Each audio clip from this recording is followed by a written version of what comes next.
우리가 같이 읽은 성경의 말씀은 이 하나님의 사람은 인간적인 어떤 방법이나 수단으로 사는 것이 아니라 하나님께 기도하면서 살고 하나님의 그 도우시는 은혜를 힘입어서 살아가야 한다는 것을 보여주는 귀한 말씀입니다.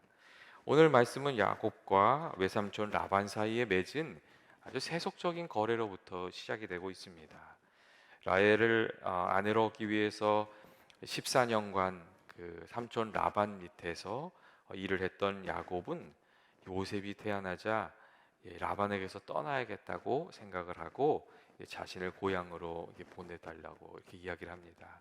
그러자 이 라반이 이 야곱이 그 집으로 돌아가는 것을 만류하면서 자기 밑에서 일을 하라고, 그리고 품삯을 정하라고 그렇게 이제 또 제안을 합니다. 27절 말씀을 보면 라반이 여호와께서 너로 말미암아 내게 복을 주신 것을 내가 깨달았노라 이렇게 얘기하면서 내가 나를 사랑스럽게 여기건 그대로 있으라, 내 품삯을 정하라, 내가 그것을 주리라 이렇게 이야기한 것을 알 수가 있습니다.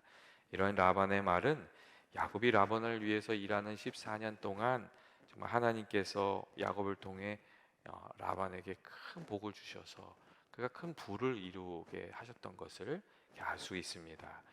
때때로 일당백을 하는 사람들이 있지 않습니까? 다른 사람이 한 가지 일을 할 때 두세 가지 일을 이렇게 뚝딱 해내는 그런 사람들이 있습니다. 그리고 이게 한 가지 일을 해도 그 일을 깔끔하게 해내는 이들이 있는데 야곱이 바로 그런 사람이었고, 특별히 야곱에게는 하나님의 도우심이 있었습니다. 라반도 그러한 점을 느끼고 있었는지 이 야곱을 놓치고 싶지 않아서 이 야곱에게 제안을 했습니다. 그러자 야곱이 삼촌 라반에게 이게 품삯을 받는 이 방법을 제안합니다. 먼저 야곱은 자신의 조건을 말하기 전에 자신을 통해서 라반이 큰 부를 이루었다는 것을 다시 상기를 시킵니다. 이 야곱이 거래의 명수거든요. 그러니까 일단 판을 자기한테 유리하게 탁 만들고 하는 거죠. 이 30절 보면 그래서 야곱이 그런 얘기를 해요. 내가 오기 전에는 외삼촌의 소유가 적었더니 이제는 번성해서 때를 이루었다고. 내 발이 이르는 곳마다 여호와께서 외삼촌에게 복을 주셨다고. 자기가 이제 외삼촌에게 기여한 바가 적지 않았다는 것을 딱 이야기합니다. 그러니까 이 말을 들은 라반이 야곱을 이렇게 속인 것도 있고, 그러니까 그러면 내가 너한테 뭘 줄까 그렇게 이야기를 해요. 근데 야곱이 외삼촌에게 이 라반이 아무것도 주지 않아도 자신의 조건을 들어주면 라반의 밑에서 일하겠다고 그렇게 이야기를 해줍니다. 아마 14년이라는 시간 동안 라반의 성품을 가까이서 잘 지켜봤던 라반은 공짜로 받았다가 뒷덜미를 잡히게 되는 일을 두려워했던지 자기의 소원을 들어달라고 이제 그렇게 이야기를 합니다. 여러분, 사실 세상에 공짜가 없지 않습니까? 세상에 공짜가 있는 것 같은데 공짜가 없습니다. 거저 얻으려고 하면 후에 반드시 이렇게 대가를 치르게 되는 경우가 많습니다. 사단이 늘 우리를 함정에 빠뜨리기 위해서 대가 없이 이익을 얻을 수 있다고 얘기를 하지만 사실 그렇지 않습니다. 이 정당한 대가를 치르지 않고 얻게 되면 그것이 내 것이 되지 않는 경우가 참 많이 있습니다. 하나님의 은혜도 공짜인 것 같지만 여러분, 그렇지 않습니다. 하나님께서 그 은혜를 베풀어 주시기 위해서 예수님을 통해서 사실은 귀한 대가를 치르셨기 때문에 그렇습니다.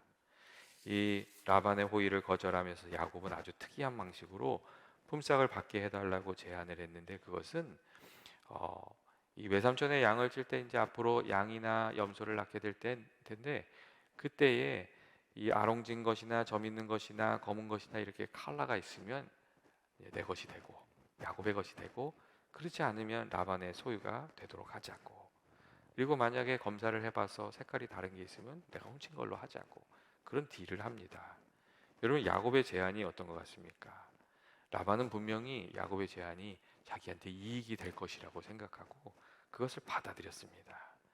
아무래도 하얀 게 많이 낫지 않겠나 그런 생각을 한 거죠. 그런데 여러분, 어떻게 되었습니까? 이 그 야곱이 그 딜을 한 다음에 계략을 펼쳐서 라반은 약해지고 야곱은 부유해졌습니다. 이 야곱이 어떤 방법을 가지고 있었냐면, 이게 사실 오늘날의 과학으로는 이해가 좀 잘 안 되는 건데, 버드나무나 살구나무나 신풍나무의 푸른 가지를 깎아다가 껍질을 벗겨서 얼룩무늬를 만들어서 이 양이 새끼를 뵐 때 그 모양을 보게 하면 그 낳는 새끼가 얼룩얼룩한 것이 된다는 그런 것이었습니다. 뭐 얼룩얼룩하거나 아롱지거나 검은 것들 그렇게 낳게 된다는 거였어요. 그래서 야곱이 튼튼한 양이 그 새끼를 뵐 때는 나뭇가지를 보여줘가지고 아롱지고 검은 새끼를 낳게 하고, 약한 양이나 염소 새끼가 이렇게 염소가 새끼를 뵐 때는 나뭇가지를 두지 않아서 허약한 양이 태어나게 하고 그렇게 했거든요. 하여튼 이게 과학적으로는 설명이 안 되는데 결과적으로는 그렇게 됐어요. 그래서 튼튼한 것은 야곱의 양이 되고 약한 것들은 라반의 것이 되고 그렇게 되었습니다. 그러니까 이게 보면 그런 거예요. 야곱이 자기에게 속임수를 썼던 그 외삼촌 라반에게 계략을 써서 어찌 보면 좀 복수를 한 거지요. 그리고 야곱이 계획한 대로 모든 일이 순조롭게 되는 것 같았습니다. 왜냐하면 라반은 약해지고 야곱은 부유해지고 있었거든요. 그런데 여러분 어떻게 됐습니까? 이 야곱이 계획한 대로 다 되는 것 같았지만 거기에 문제가 일어나기 시작했습니다. 야곱이 부자가 되니까 그 라반의 아들들이 오늘 말씀을 보면 야곱을 미워하기 시작했고, 그들이 이제 무슨 얘기를 했냐면 이렇게 얘기를 해요. 야곱이 자기 아버지의 소유를 빼앗아서 자기 재물을 모았다고 그렇게 이야기를 하기 시작합니다. 그리고 또 성경을 보면 야곱을 보는 라반의 안색이 달라졌다고 이제 그렇게 이야기하고 있습니다. 여러분 당연한 거 아닙니까? 야곱을 통해서 좀 큰 부를 이룰 줄 알았는데 자기 양과 염소는 점점 약해지고 야곱만 부자가 되는 것 같으니까 마음이 불편할 수밖에 없었던 겁니다. 결과적으로 야곱은 부를 이루었지만 그 야곱이 이룬 부가 큰 위기를 불러오고 있었습니다. 여러분 재물 앞에서 가족도 친구도 원수도 이게 다 이 원수가 되는 경우가 너무 많지 않습니까? 우리가 사랑을 추구하지 않고 이익을 추구하면 언제든지 그 좋았던 관계가 다 원수가 될 수 있습니다. 그래서 이렇게 사랑을 추구하면서 살아가는 것이 사실 참 중요한데, 오늘날 우리들의 삶을 이 세상은 사랑보다 이익을 추구하면서 살아가게 하고 있기 때문에 사실 그래서 좋은 관계들이 다 깨어지는 경우가 참 많습니다. 성경에 나와 있는 아브라함과 롯의 관계도 그렇지 않았습니까? 이 양쪽의 목자들이 이익을 놓고 다투기 시작했고, 사실 아브라함과 롯 사이도 원수가 될 수 있는 그런 상황이었습니다. 근데 원수가 되지 않았던 것은 아브라함이 이익보다 가족 간의 화목함을 추구했고 사랑을 추구했기 때문에 사실 그 위기를 넘길 수가 있었습니다. 그런데 야곱과 이 라반의 관계는 그렇지가 못했습니다. 이 이익을 추구하는, 양쪽이 둘 다 이익을 추구하는 관계였거든요. 그러니까 이 한쪽이 속이니까 다른 쪽도 속이는 그런 악순환이 거기 안에서 반복되고 있었습니다.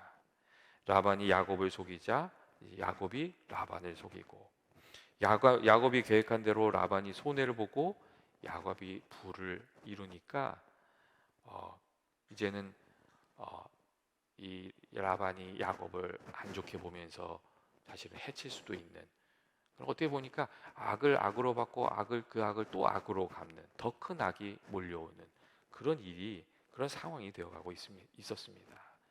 여러분 이 세상에는 두 가지 순환고리가 있습니다. 우리들의 삶 속에는 두 가지 순환고리가 있어요.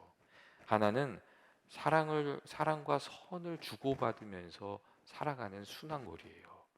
내가 잘해주고 상대편도 잘해주고 이제 그렇게 사랑을 주고받고 선을 주고받는 그 순환고리가 있고, 다른 하나는 이 악에 대해서 원수를 갚고 그 원수를 다시 갚는 이 악의 순환고리입니다. 그리고 이 순환고리들의 특징은 주고받는 과정을 통해서 증폭이 된다는 그런 특징이 있어요. 사랑도 주고받으면 사랑이 커지고 악도 주고받으면 악이 커지는 거거든요. 원수 갚기 시작하면 그 원수가 아주 커지거든요. 이런 순환고리가 있어요. 그리고 이게 한번 이 순환고리가 이렇게 돌아가기 시작하면 사랑의 고리에서는 모든 사람이 복된 삶을 살아가게 되고, 이 악의 순환고리 속에서는 모든 사람들이 어려워지는 삶을 살아가게 됩니다. 그리고 사람들은 누구나 이 그 악의 순환고리를 끊고 선한 순환고리를 시작한 것이 필요하다는 것을 알고 있지만 그 일을 잘 하지 못합니다. 왜냐하면 사람들의 마음에 그 깊은 곳이 악에 기울어져 있기 때문이고, 누구도 먼저 손해보거나 사랑을 하려고 하지 않기 때문에 그 고리가 잘 바뀌지가 않는 겁니다. 인디안의 교훈 중에 그런 말이 있잖아요. 은혜는 돌에 새기고 원하는 불에 새겨라. 그런 말이 있잖아요. 그대로만 살면 얼마나 좋겠어요. 근데 그거 반대로 살거든요. 그 은혜는 물에 새겨서 다 잊어버리고, 그 다음에 원하는 그 돌에 새겨서 끝까지 갚아야 되거든요. 그러니까 이 분노나 악이 점점 커져서 이게 나중에 정말 형편이 아주 어려워지는 거죠. 이 사람들이 이 악의 순환고리를 끊고 선의 순환고리 시작하는 거 다 압니다. 하지만 그렇게 하지를 잘 못합니다. 얼마 전에 그런 얘기도 제가 들은 적이 있어요. 한국에 있는 사람들한테 이런 설문을 조사를 했대요. 당신이 원한다면 1억을 받을 수가 있대요.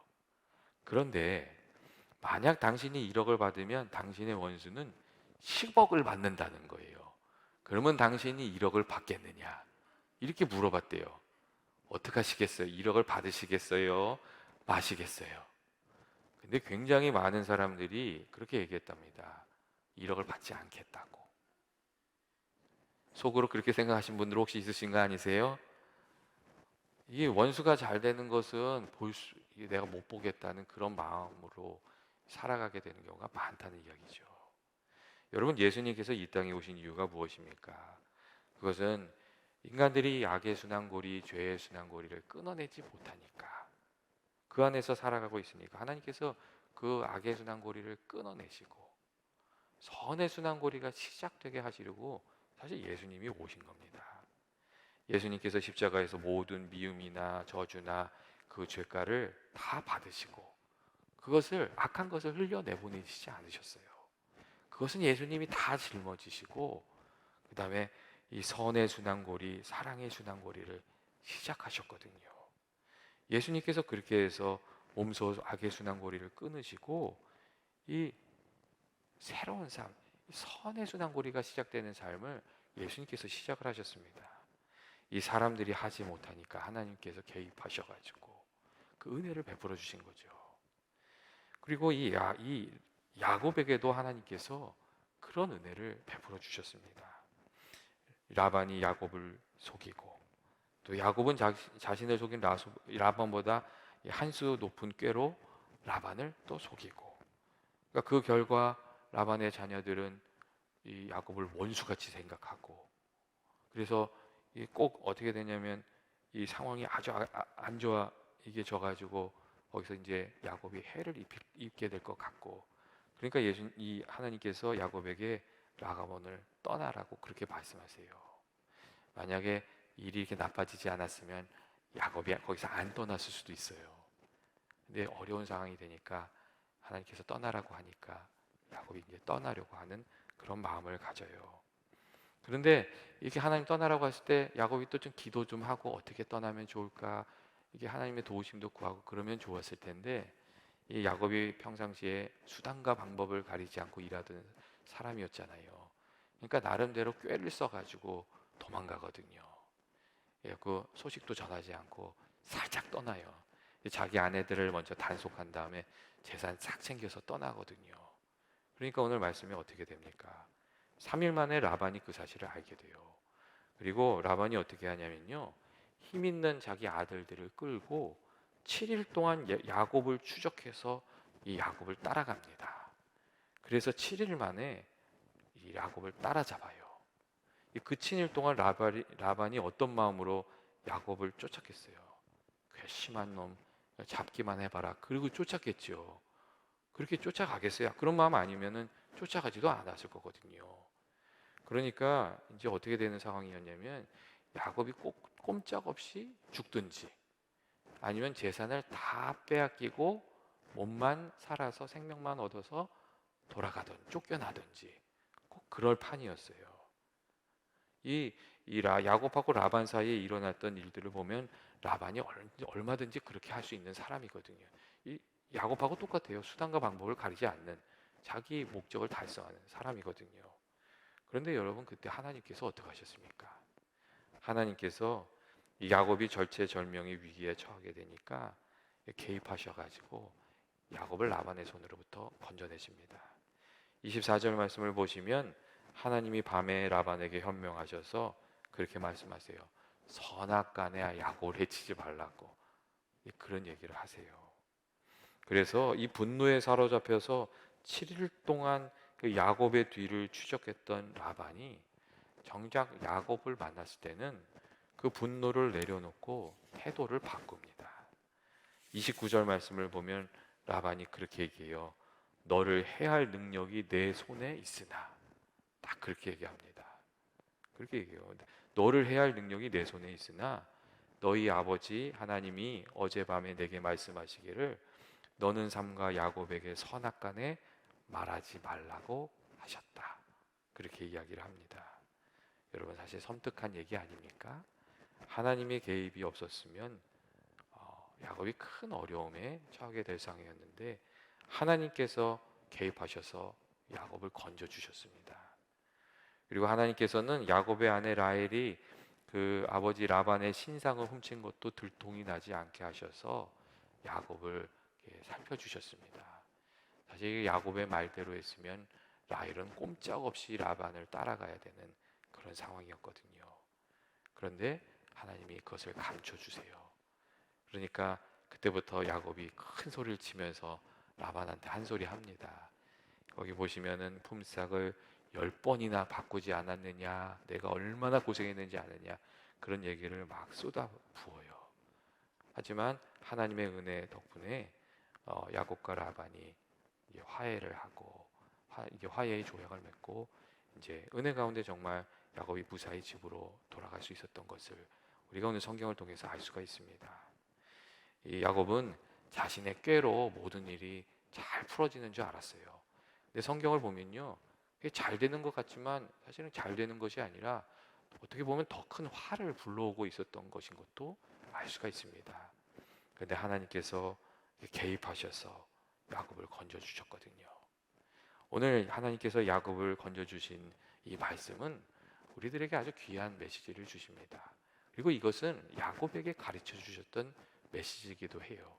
그것은 인간의 방법이나 수단으로 사는 것이 아니라 하나님의 사람들은 하나님을 의지하고 하나님께 기도하면서 길을 찾고 또 하나님의 인도하심을 따라서 살아야 한다는, 하나님의 도우심을 힘입어서 살아가야 한다는 그 귀한 메시지를 오늘 말씀이 우리에게 주시고 있습니다.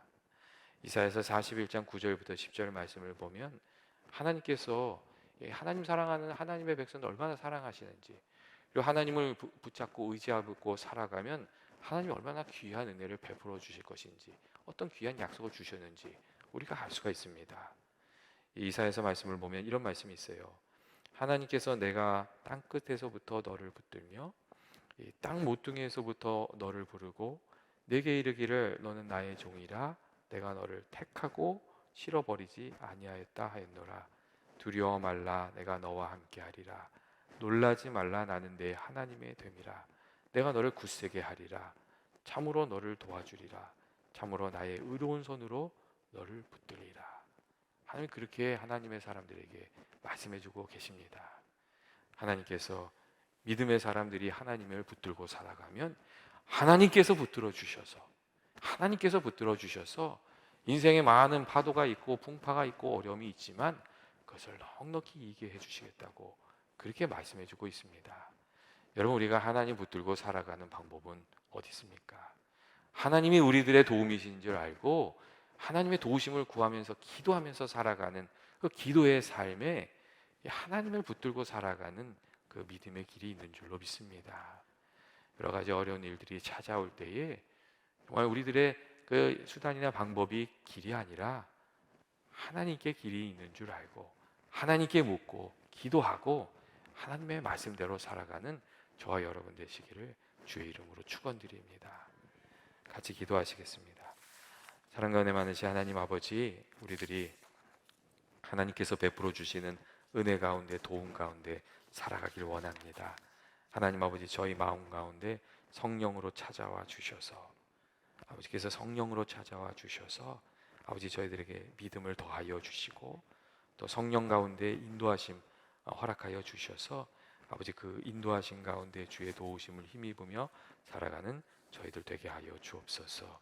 예수님의 이름으로 기도합니다.